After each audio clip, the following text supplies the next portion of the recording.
Who do you have to be now in order to be the most effective leader that you can be for the people behind you?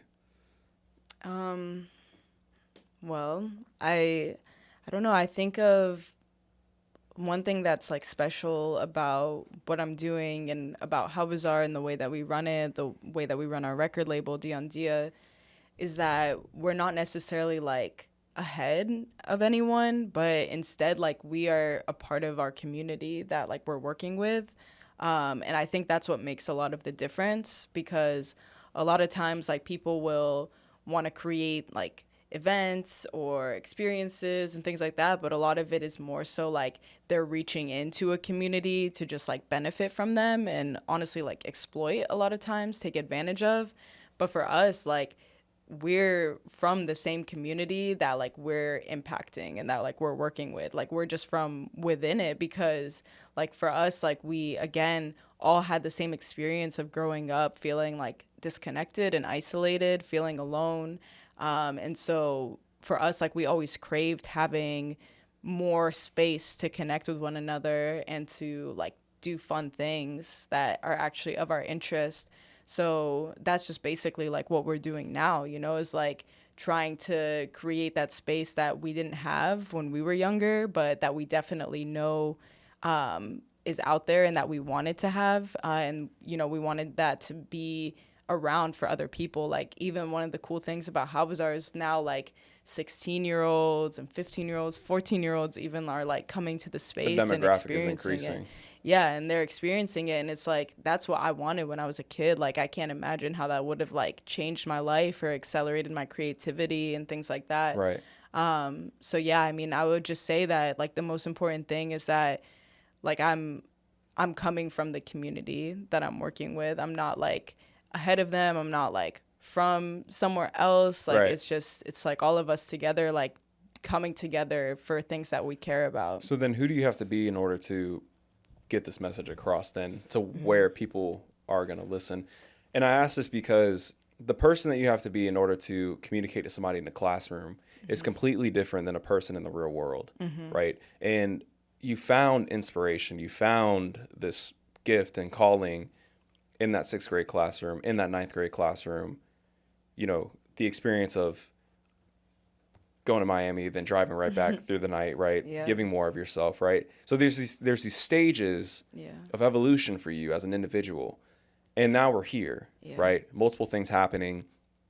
People that know, you know, I understand what you're saying, but they follow you. You know what I'm saying? They and not just follow, but they listen. And they don't just listen, but they apply.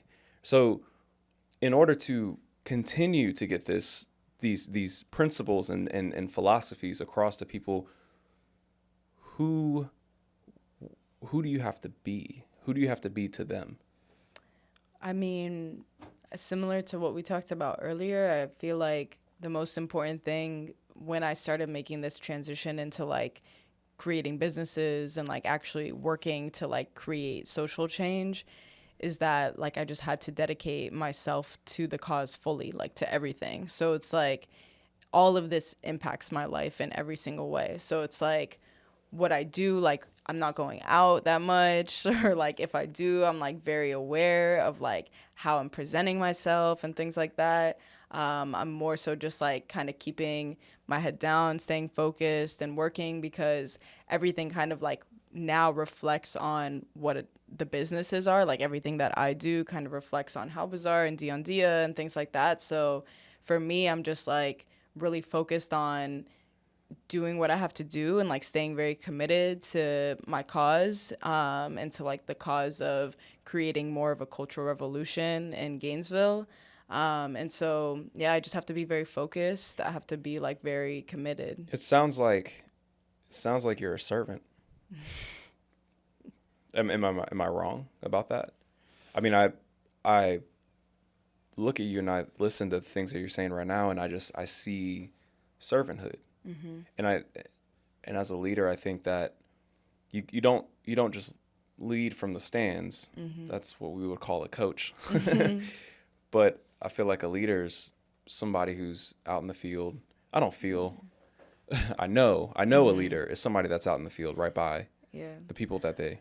Well, especially for us, like in our situation, everything is pretty much DIY. You know, like we're self-funded and like we're figuring everything out as we go. Like we're still getting on our feet in a way, because like it's not like we have investment, like a lot of money that we're working with. So it's like everything comes from like the soul, you know, like Oh everything yeah, comes from your hands, like right. from working. And so I've never been someone to just like, because I care so much about what we're doing and I do want to see it through, like I'm not going to be someone that just like sits around and hopes that it happens. Like definitely have to just like dedicate time to like really making things work, and that means like putting in like tremendous amounts of effort and energy.